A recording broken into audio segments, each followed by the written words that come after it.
We are going to start a new lesson, magnetic effects of current.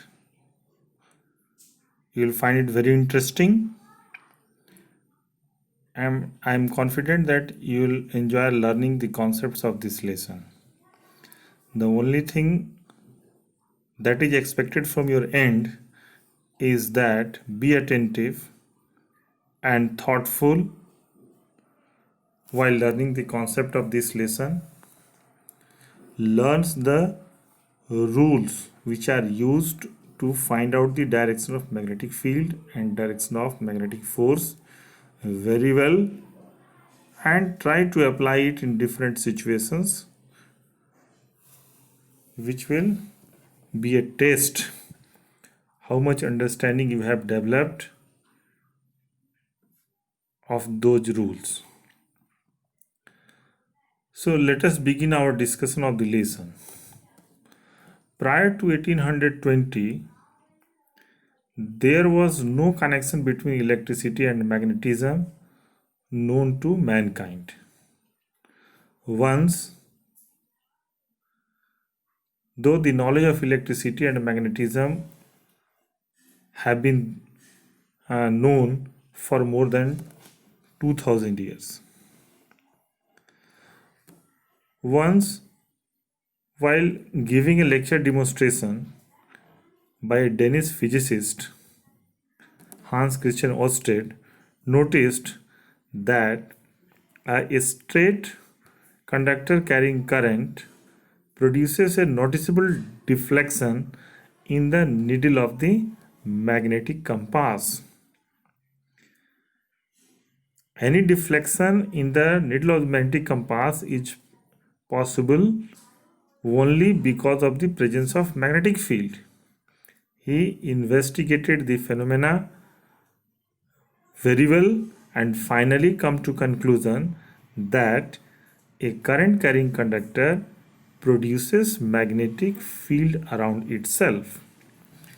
As you know that current is due to the flow of charge, so we can say that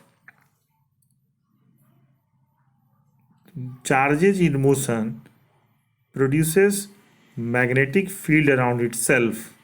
That is, charges in motion is a source of magnetic field.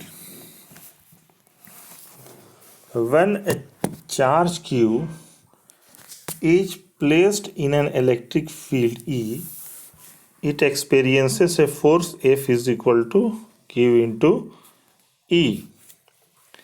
The direction of force is same as that of electric field when charge is positive, and direction of force is opposite to that of electric field when charge is negative.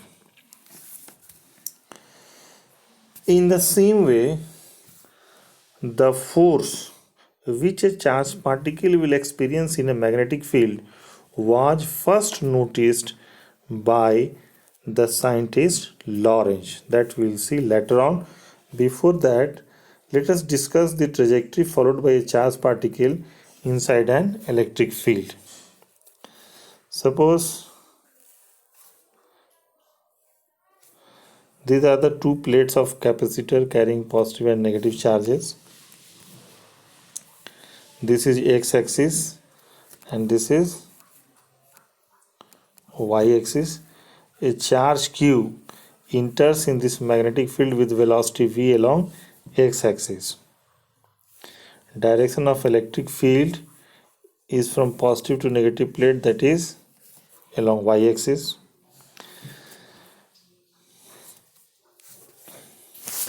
This is the situation which you can see here.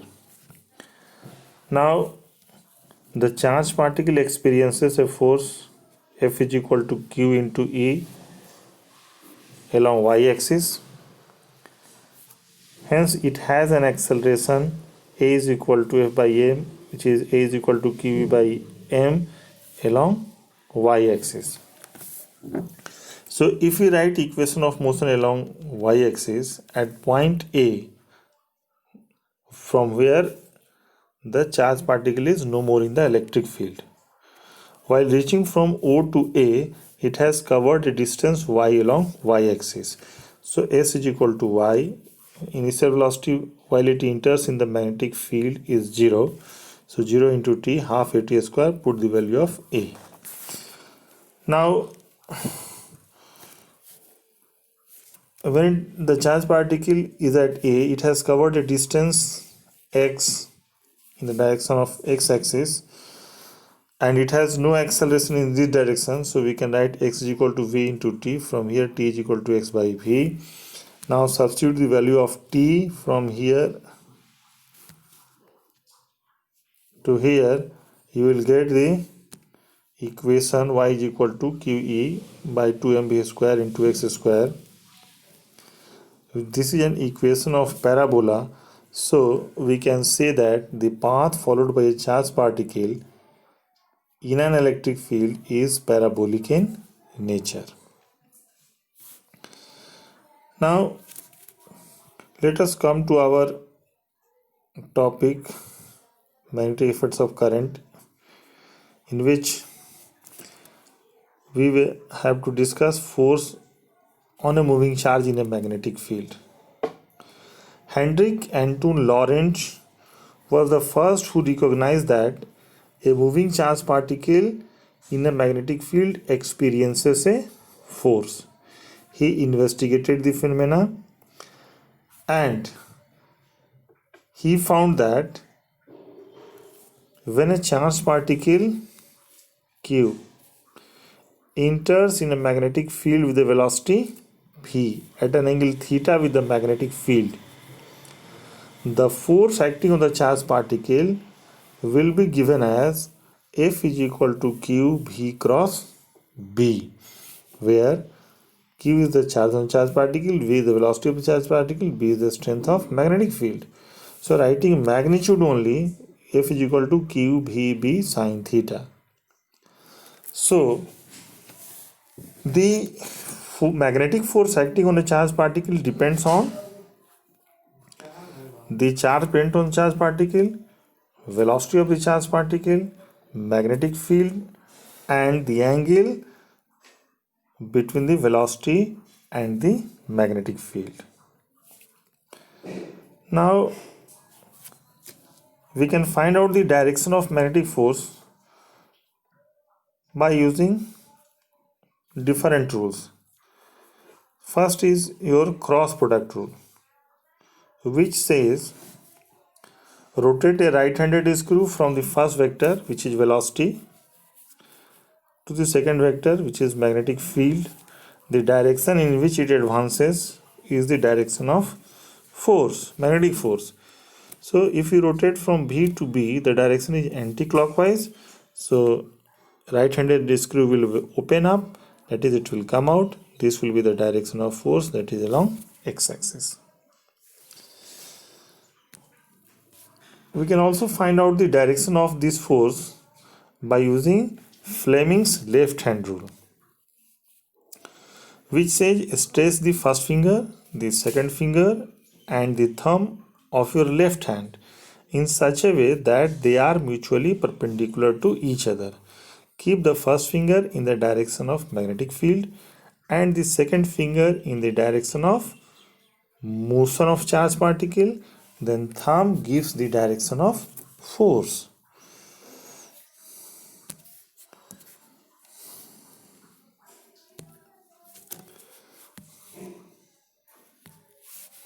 See, this is first finger, second finger, and thumb. Stretch these three fingers in such a way that they are perpendicular to each other. Now first finger is kept in the direction of magnetic field and second finger is kept in the direction of current or the direction in which the positive charge moves. Then thumb will give you the direction of force acting on it. The second rule over third rule is right hand palm rule, which says Open the right hand and place it so that tips of the fingers point in the direction of magnetic field and thumb in the direction of velocity of the charge. Then the outward normal on the palm gives the direction of force.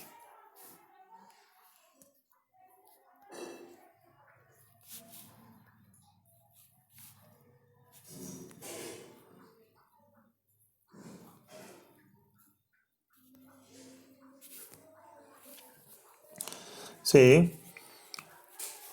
fingers are pointing in the direction of magnetic field, thumb is pointing in the direction of motion of charge, or you can say positive charge or current. Then the outward normal on the palm gives the direction of force. So by using any of these three rules, whichever you find it convenient to apply, you can find out the direction of force. Magnetic force on a charged particle moving in a magnetic field. Now, using the expression, we can define the direction of, we can define magnetic field like force on a charged particle in a magnetic field is Q V B sine theta. From here we can write B is equal to F by Q into V into sine theta. If Q is 1 coulomb, V is 1 meter per second, and theta is 90 degree, then B is equal to F. B is equal to F. So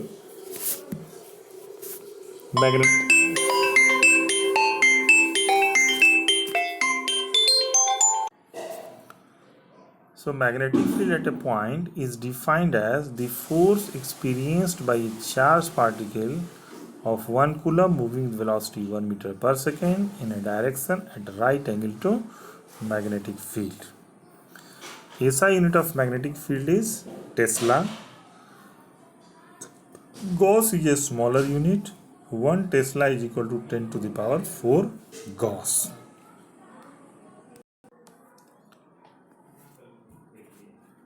Define 1 Tesla. So by using the expression for magnetic force on a charged particle, we can define 1 Tesla as if Q is equal to 1 coulomb, V is equal to 1 meter per second, theta is equal to 90 degree, and F is equal to 1 Newton, then magnetic field is 1 Tesla. The strength of a magnetic field at a point is said to be 1 Tesla if a charge of 1 coulomb moving with velocity 1 meter per second at right angle to magnetic field experiences a force of 1 Newton at that point. Now let us discuss some special cases. When charged particle is at rest, then velocity is 0. So force acting on a charged particle is 0. Thus a stationary charged particle does not experience any force in a magnetic field.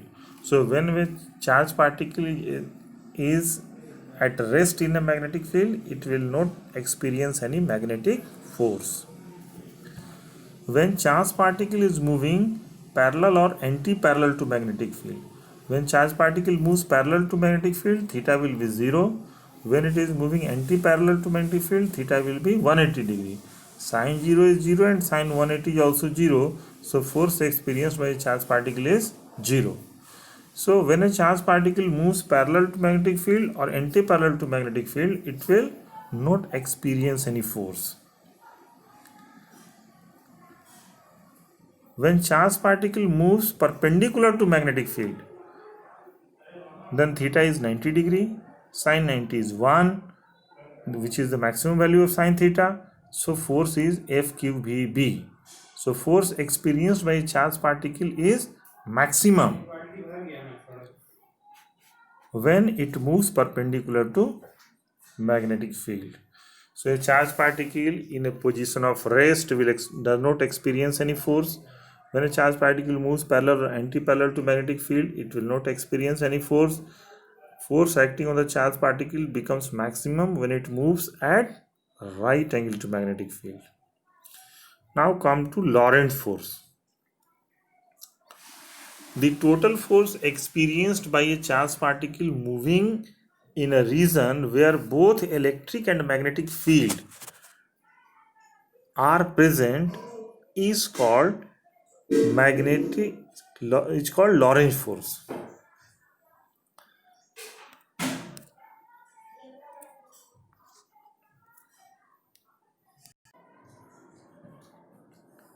A charge Q in an electric field E experiences a force F is equal to QE in direction of field for positive charge and is independent of the velocity of charge particle. So F is equal to Q into E. A charge Q moving with velocity v in a magnetic field at an angle theta with magnetic field is given as F is equal to Q v cross B. Thus, Lorentz force experienced by a charged particle in a region where both electric and magnetic field exist is given as F is equal to Fe plus Fm, that is F is equal to Qe plus Qv cross B. So Lorentz force gives us an expression for force experienced by a charged particle in a region where both electric and magnetic field exists. With this, we come to an end of this video lesson. Thank you for watching.